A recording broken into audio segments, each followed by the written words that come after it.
Shalom bien-aimés frères et sœurs en Christ. Plaisir de vous retrouver encore sur le plateau de notre émission Garder la parole sainte. Ce soir, nous parlons d'un sujet aussi important que les autres, l'évangélisation. Nous voulons savoir ce que c'est que l'évangélisation et ce qui va avec.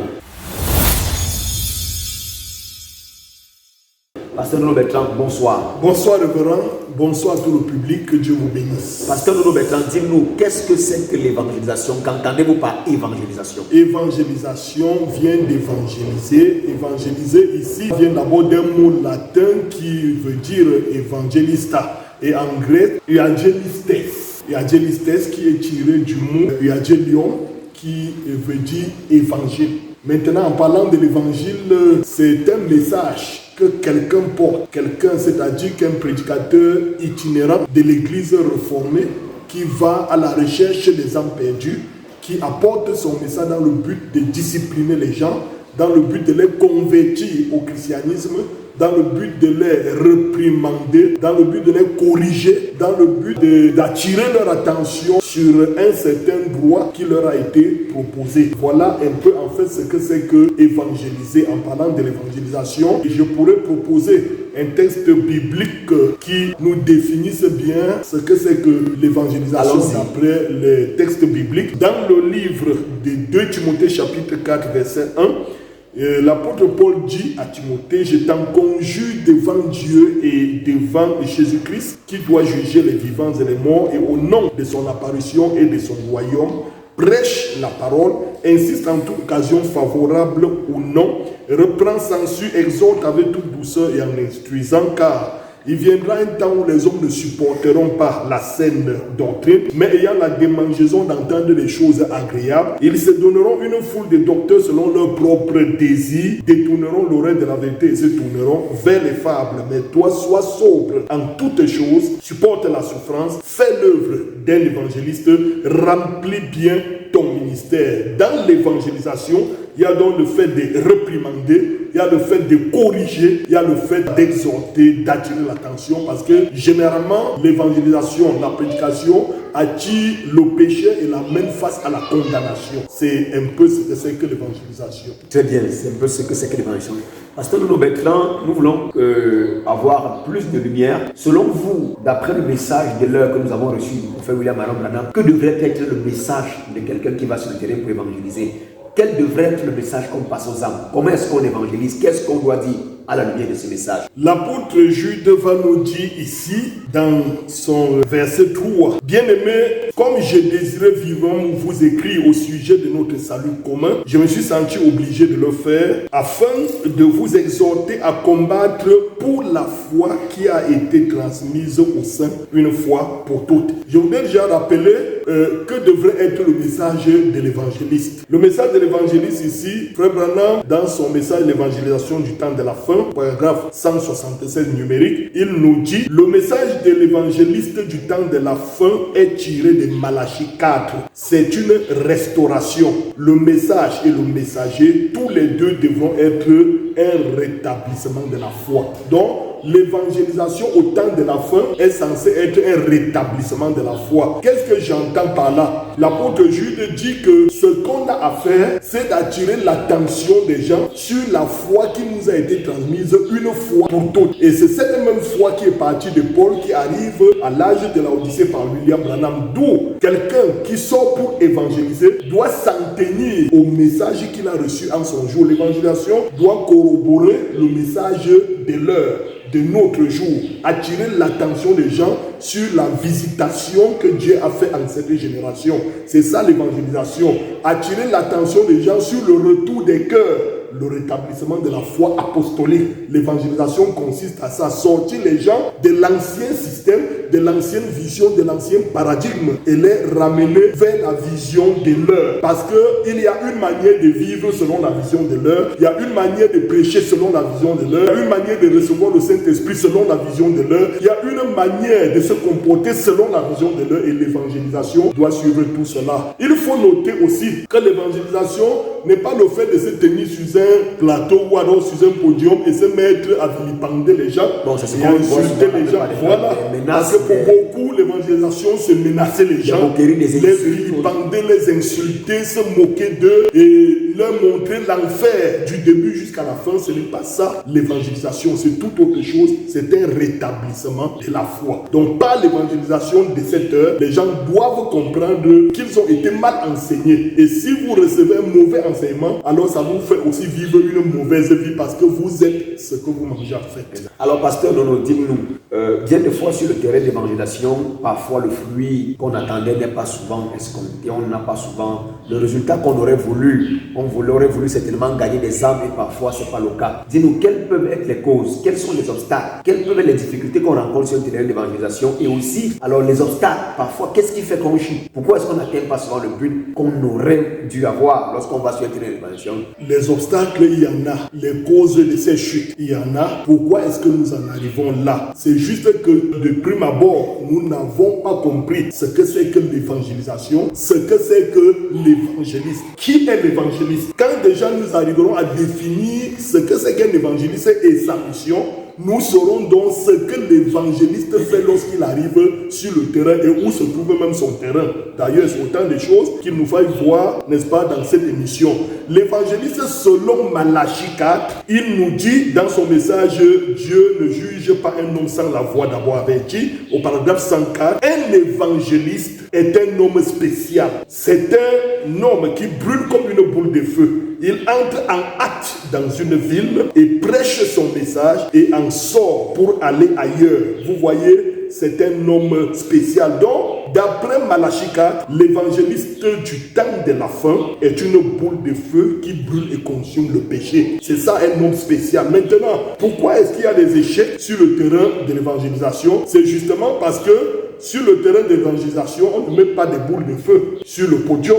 Parfois, on organise des campagnes d'évangélisation et on fait prêcher les pasteurs, on fait prêcher les docteurs. Il faut savoir que vous ne prendrez pas, vous ne vous attendrez pas à un bon résultat pour une affaire d'installation de lumière en prenant un planteur pour vous faire une installation électrique. On a besoin d'un électricien pour installer l'énergie dans un bâtiment. Vous ne prendrez pas un maçon pour aller vous faire un travail d'informatique et ainsi de suite. Donc chaque chose a sa place et chaque chose devrait, n'est-ce pas, respecter une certaine norme et un certain cadre.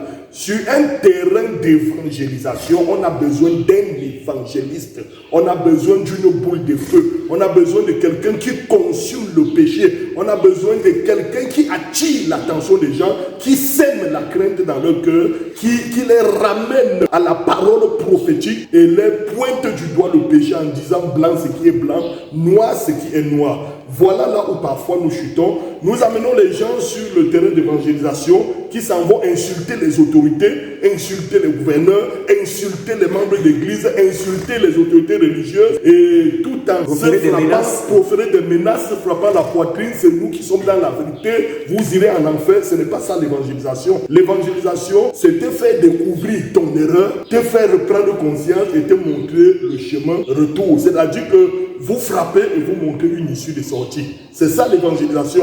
Tant que vous ne faites que frapper, vous ne faites que condamner, sans attirer son attention, comment il peut faire pour s'en sortir, vous n'avez rien fait du tout. D'où les multiples échecs que nous avons sur le terrain d'évangélisation. Certains sont partis évangéliser et se sont retrouvés au fond d'une cellule quelque part parce qu'ils sont allés menacer même les autorités qui étaient là pour veiller sur le maintien de l'ordre. Et puis, personne ne reconnaît plus sa place. On évangélise, on a l'onction pour brûler, dire du n'importe quoi. Voilà ce qui a apporté tant d'ennuis sur le terrain d'évangélisation. Parce que je vous entends parler constamment le terrain d'évangélisation sur le terrain. Quel est le terrain de l'évangéliste? Est-ce seulement là dehors, c'est-à-dire dans un carrefour, dans une rue ou à l'église? L'évangéliste n'a pas de place à l'église. L'évangélisation ne devrait avoir lieu qu'à l'extérieur parce que le terrain d'évangélisation, c'est lequel en fait? Et je voudrais citer un très grand homme ici, à l'instar de William Branham, qui lui, lorsqu'il parle du travail de l'évangéliste ou de l'évangélisation, il cite, n'est-ce pas, John Wesley, qui pouvait dire « Le monde est ma paroisse ». Le monde est ma paroisse. Ainsi, une chair vous est toujours ouverte. Frère, les évangélistes vont dans le monde entier. N'est-ce pas vrai? Allez dans le monde entier. Ainsi, votre chair, c'est le monde entier. Oui, monsieur. Ainsi nous dit le prophète. La chair de l'évangéliste, c'est le monde entier. Le travail de l'évangéliste consiste à quoi? À gagner des âmes. L'évangéliste est un pêcheur d'âmes. Comme il pouvait dire à Pierre, viens sur moi, je te ferai pêcheur d'âmes. C'est un pêcheur. C'est un homme qui jette le filet dans le but d'attraper des poissons. Et vous savez, les poissons ne viennent pas juste parce que vous avez jeté un filet ou jeté une ligne de canne. Je vais vous faire comprendre ici que dans le travail de l'évangéliste, il y a deux grandes dimensions, deux grands aspects des choses. Pour que vous réussissiez à obtenir des poissons ou le poisson, il vous faut certes avoir une canne à pêche, mais la canne ne suffit pas. Il faut, avec votre canne à pêche, que vous ayez deux éléments essentiels. Le premier élément, c'est la part. Le second élément, c'est l'hameçon. Maintenant, vous avez la canne sans hameçon, vous ne faites rien avec. Vous avez l'hameçon sans la part, vous allez effrayer tous les poissons, ils ne viendront pas. Maintenant, si vous avez sur votre canne, sur votre fil, l'hameçon, et au bout de la maison, elle n'a pas accroché, alors la part attire les poissons vers la maison et la maison les attrape et le pêcheur les tire vers le filet. La part, c'est quoi? La part, c'est l'autorité que Dieu donne à l'évangéliste. Tout homme que Dieu appelle pour le ministère d'évangéliste, pour aller évangéliser, il devrait avoir quelque chose que le monde n'a pas. Il devrait être accompagné d'une puissance surnaturelle qui convainc facilement sur le terrain, qui attire l'attention des personnes sur le terrain, qui rassemble facilement. Et lorsque cette autorité s'exerce, c'est ça qui amène les gens vers l'évangéliste et ils profitent de ce que n'a pas attiré les gens pour lancer le message. Lorsque le message est donc apporté, voilà ce qui, n'est-ce pas, gagne les cœurs pour le Seigneur Jésus-Christ. Donc, la part, c'est les signes, les prodiges, les miracles. C'est tout ce qui accompagne la parole de Dieu. Et la maison, c'est la parole qui attrape le pécheur. Voilà ce que fait l'évangéliste. Maintenant, en tant que pécheur, l'erreur que beaucoup font pour qu'on échoue sur le terrain d'évangélisation, c'est qu'on connaît quand même où la pêche se fait. Ouais. On ne fait pas la pêche dans un grenier. Non, on fait la pêche dans un cours d'eau. Dans un cours d'eau, soit dans le fleuve, soit dans la mer, soit dans une rivière, soit dans un étang pour la pêche privée quelque part là-bas. Maintenant, voilà où la pêche se fait. Le travail de l'évangéliste s'exerce beaucoup plus au dehors. Il a dit c'est un homme spécial. Il brûle comme une boule de feu. Il court dans une ville, il prêche son message et va plus loin. Ouais. Donc, il n'a pas de place à l'église. Certes, il a une assemblée locale, un quartier général, mais son plus gros travail s'exerce dehors. Et même lorsqu'il travaille à l'intérieur, il travaille toujours à culpabiliser les pécheurs et les amener à la prise de conscience. Mais au dehors, il déploie facilement et plus aisément le don que Dieu lui a donné. Et beaucoup d'autres échouent parce qu'ils veulent faire la pêche dans le frigo. Vous comprenez? C'est-à-dire que vous entrez dans une église où des poissons ont déjà été attrapés et soumis sous l'autorité d'un berger, d'un conducteur. Certains viennent évangéliser ceux qui ont déjà été évangélisés et qui ont leur place dans une église. Ça, c'est péché dans le frigo. Si on comprend bien, c'est-à-dire l'évangéliste n'a pas sa place dans l'église. Non, ce n'est pas ce que je dis. Je dis bien, l'évangéliste a un quartier général. C'est un prédicateur itinérant, mais ce n'est pas la génération spontanée que nous avons aujourd'hui. C'est des gens qui réellement ont un quartier général. Ils ont un père, ils ont un guide, ils ont une église locale où ils reçoivent la nourriture, où ils sont formés. Maintenant, ils travaillent dans cette église en tant que ministres. Ils apportent le soutien de leur ministère pour contribuer au travail que fait le berger, le pasteur dans cette église. Mais au dehors, leur ministère a plus d'éclat que ce qu'ils peuvent faire à l'intérieur. Au dehors, ils partent à la recherche des âmes. Ils les attrapent et ils amènent à la maison et remettent cela sous la conduite du berger. Est-ce qu'ils n'ont pas de place à l'église? Ils ont une place importante à l'église en tant que chrétiens d'abord, en tant que collaborateurs aussi, mais ils feront encore beaucoup du bien au berger en laissant le ministère se déployer selon la vision de l'évangélisme, en allant dehors, chercher les âmes, pêcher, ramener à l'intérieur, soumettre à la conduite d'un berger. Ce qui est bien dit. Alors, pasteur Nono Bertrand, si on vous demandait cette question simple, comment évangéliser avec succès? Vous avez certainement été sur les terrains d'évangélisation, vous savez de quoi il s'agit. Que pouvez-vous donner comme conseil? Comment gagner des âmes, évangéliser avec succès et avoir le résultat? Si la question vous était posée ainsi, que répondrez-vous? Comment évangéliser avec succès et avoir le résultat? Je vais commencer par quelque chose qui, à mon avis, beaucoup peut-être se trouveront dans l'embarras que je le dise. Mais je veux bien commencer par là. Vivez ce que vous prêchez.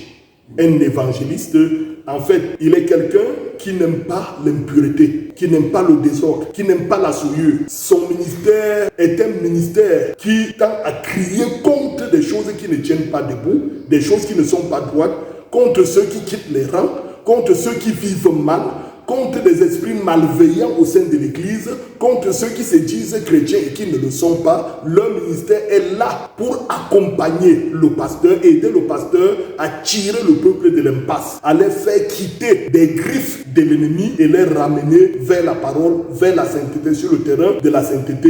Et pour réellement réussir à le faire, notre saint prophète a dit, nous avons déjà apporté trop de sermons aux gens, maintenant vivez-moi un sermon. Donc, un évangéliste, puisqu'il est attelé par son ministère à prêcher la purification, la sanctification, le retour à Dieu, la repentance, et en fait, la prédication d'un évangéliste doit faire tout ce travail, elle doit faire un nettoyage complet et pour y parvenir, il doit être un modèle. Il doit être le véritable modèle de ce qu'il apporte aux gens. Il doit être un prototype de ce qu'il veut offrir aux gens. Il doit se donner lui-même comme un modèle, comme un monument de contemplation. Et ça fera que beaucoup de gens le croiront, pas seulement à cause de ce qu'il dit ou parce qu'il connaît bien dit, mais à cause de ce qu'il fait. C'est-à-dire qu'il prêche et on le voit vivre ce qu'il prêche. Voilà une des grandes choses qui fait le succès d'un évangéliste. Et autre chose, lorsqu'il est sur le terrain, il doit bien toujours s'en tenir à son ministère d'évangéliste. Personne n'a lui dire ce qu'il a à faire. Sur le terrain, il sait qu'il est là pour appeler le mal, mal, appeler le bien, bien, appeler ce qui est blanc, blanc, ce qui est noir, noir. En fait, dire la vérité sans regarder qui ça blesse, sans compromis, sans crainte. Voilà le travail de l'évangéliste. C'est en le faisant véritablement qu'il ramène les gens à la parole, qu'il crée la véritable sanctification qui consiste à être totalement nettoyé et être mis à part pour le service divin. Très bien. Alors, autre question avant de pouvoir sortir tout à l'heure de cette émission. Alors, Pasteur Nono, le prophète de Dieu, William Marion Branham, que nous avons reçu en cet âge, nous fait savoir que lorsque le Seigneur l'appelle, la commission que Dieu lui donne, Dieu lui dit, fais l'œuvre d'un évangéliste. Oui. Fais l'œuvre d'un évangéliste. Alors, pouvez-vous essayer de nous expliquer pourquoi est-ce qu'il devrait faire l'œuvre d'évangéliste? Pourquoi Dieu lui demandait? Quelle était l'importance? Nous savions qu'il était prophète, c'était un ministère. Oui. Mais pourquoi est-ce qu'il devrait faire l'œuvre d'évangéliste? En d'autres termes, est-ce que cette œuvre d'évangéliste qu'il devrait faire était utile à son ministère? Faire l'œuvre d'un évangéliste. Oui. Vous comprenez déjà que ça veut dire qu'il n'était pas un évangéliste. Évidemment. Il était un prophète. Maintenant, vu le besoin sur le terrain, l'Esprit l'appelle à faire l'œuvre d'un évangéliste. Comme l'Esprit appelle Timothée à faire l'œuvre d'un évangéliste. Tous ceux qui connaissent Timothée savent que Timothée n'était pas évangéliste selon son département ministère, mais à cause du besoin sur le terrain qui voulait que la localité soit évangélisée, que les âmes soient tirées de la souillure dans cette localité-là, alors toute œuvre commence par l'évangélisation. Une église débute par l'évangélisation. Alors, lorsqu'on veut débuter une œuvre, débuter une église, débuter quelque chose de grande envergure, alors l'évangélisation est la première des choses qu'on met en exergue. Faire l'œuvre de l'évangéliste, ça veut dire tout simplement quoi? Lorsqu'on a une assemblée, dans le corps, nous savons qu'il y a 5 grands ministères: apôtres, prophètes, docteurs, évangélistes et pasteurs. Mais nous avons dans l'église un pasteur. Peut-être même qu'il est le seul ministre à être dans cette église, mais cette église a besoin de la nourriture venant de ces 5 départements ministériels pour être perfectionné. Alors, ce qui se passe dans un premier temps, c'est que le pasteur a certes parfois un ministère pastoral, mais il sera obligé parfois d'évangéliser cette église. Évangéliser cette église lorsque l'église se trouve en position de faiblesse, de péché, de chute. Le pasteur est obligé d'être accompagné de l'onction de l'évangéliste pour faire l'œuvre d'un évangéliste afin de ramener son peuple dans la droiture. Parfois, il a besoin de faire l'œuvre d'un docteur, c'est-à-dire enseigner son église pour leur donner une véritable colonne vertébrale. Pourtant, il est pasteur. Donc, le fait que le pasteur enseigne son église, ce n'est pas son ministère, mais à cause du besoin sur le terrain, Dieu lui donne l'onction pour faire l'œuvre d'un docteur afin de combler ses besoins. Lorsque l'église entre dans l'état de faiblesse, Dieu lui donne l'onction évangélique afin de faire l'œuvre d'un évangéliste, afin de sortir son église de la souillure. William Branham, au début de son ministère, a fait l'œuvre d'un évangéliste. Il a évangélisé pendant près de 15 années et dont l'évangélisation a couvert plusieurs nations dans le monde. Ça a suscité de très grands réveils. Ça a fait sortir des grands revivalistes comme Tommy Osborne, comme Oral Roberts. Donc, et voilà, c'était l'œuvre d'évangélisme. Mais lorsque il a accompli cette tâche qui était simplement une mission tampon, c'est-à-dire une tâche temporaire. Dès qu'il a accompli cela, il est entré dans sa posture prophétique et qu'il a exercé jusqu'à la fin de ses jours. C'est pourquoi donc sur le terrain d'évangélisation, pour réussir, on a déjà besoin des évangélistes des ministères. Mais il peut arriver qu'on soit en carence du ministère évangélique. Ce qu'on fera là, c'est qu'il peut avoir des pasteurs qui ont en eux une onction évangélique pour pouvoir évangéliser. Là, en ce moment, ils font l'œuvre d'évangélisme sur ce terrain-là. On peut avoir même des docteurs qui ont la capacité d'évangéliser. Alors, il fait seulement l'œuvre d'un évangéliste, pourtant il est docteur. Comme nous avons dans nos églises, on sait que le pasteur c'est le berger. Un pasteur est un berger c'est celui qui conduit le troupeau. Donc en fait, dans chaque assemblée, dans chaque église locale, l'église locale devrait avoir à sa tête un pasteur de ministère, un pasteur, parce que son ministère veut qu'il ait en lui la mentalité de leader, de guide pour pouvoir conduire le troupeau. Maintenant, on a dans beaucoup d'assemblées des évangélistes qui sont pasteurs de l'église, des docteurs qui sont pasteurs de l'église, des apôtres qui sont pasteurs de l'église. Est-ce que c'est un tort? Non. Mais c'est tout simplement un travail temporaire. Ce n'est pas dans les principes normaux qu'un apôtre soit le pasteur d'une assemblée, mais il fait office de pasteur. Il y a des pasteurs, des charges, des responsabilités et des pasteurs véritablement de ministère. Chers frères et sœurs, que Dieu vous bénisse. Merci d'avoir prêté une attention particulière à suivre, à regarder cette émission. Très prochainement, nous reviendrons pour un autre thème avec l'apôtre Bruno Bertrand. En attendant, que Dieu vous bénisse, priez pour nous et faites des propositions au numéro qui apparaît sur le bas de la page. Shalom à vous. Shalom.